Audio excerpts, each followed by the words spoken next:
we're going to bring in somebody. We actually bring in somebody. This guy comes over, a perfectly decent guy, but presentable, looks like a banker and everything.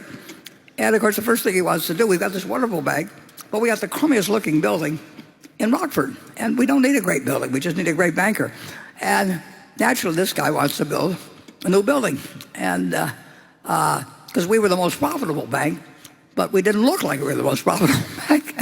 So I told him he could have any building he wanted as long as it was not higher than, it had to be shorter than our nearest competitor. And he lost interest totally. He wanted to be on the top floor of the biggest building in town. And I told him he could horizontally do anything he wanted, but he couldn't do it vertically. And it taught me a lot about the guy's motivations in life. And he didn't end up running the bank anyway. Anyway, that's all I know about banking, probably more. Station 3. Mr. Buffett and Mr. Munger. Hi. My name is Daphne. I'm 13 years old, and this is my 6th annual Berkshire Hathaway shareholders meeting. And I've had the privilege to ask you both questions in years past. My question for you today is the following. As you know, the U.S. national debt is currently at an estimated $31 trillion, making up about 125% of the U.S. GDP. In the meantime, over the past few years, the Federal Reserve has telegraphed that they intend to monetize the debt by printing trillions of dollars, even as they insist that they're fighting inflation. Already, other major economies in the world, such as China, Saudi Arabia, and Brazil, are moving away from the dollar in anticipation of this. My question is, are we likely to face a time in the future when the US dollar is no longer the global reserve currency? How is Berkshire prepared for this possibility? And what can we do as American citizens to attempt to shelter ourselves from what's beginning to look like the beginnings of de-dollarization? Well,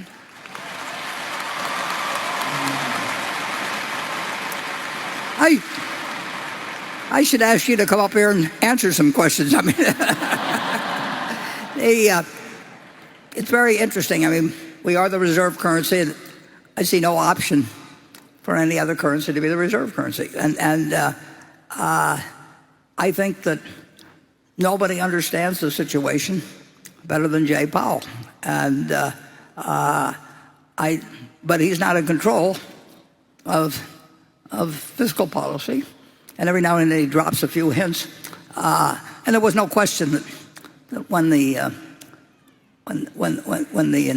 pandemic broke out, I mean, it was a semi-war-like situation. But nobody knows how far you can go with the paper currency before it gets out of control. And particularly if you're the world's reserve currency. Nobody knows the answer to that. And you don't want to try and pick out the point at where it does become a problem, because then it's all over. And I think we should be very careful. I mean, we all learned Keynesianism, and we applied it in World War II to the advantage of the country. And we did everything we could to prevent inflation during the war. And then the war ended in August of '45. And I think in January '46, and I'm not giving you exact figures at all now, but in January '46, I think the rate of inflation was at something like 1% or thereabouts.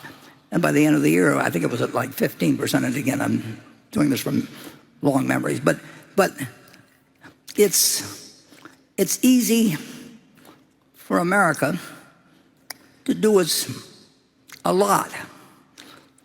But if we do too much, it's very hard to see how you recover once you let the genie out of the bottle and people lose faith in the currency.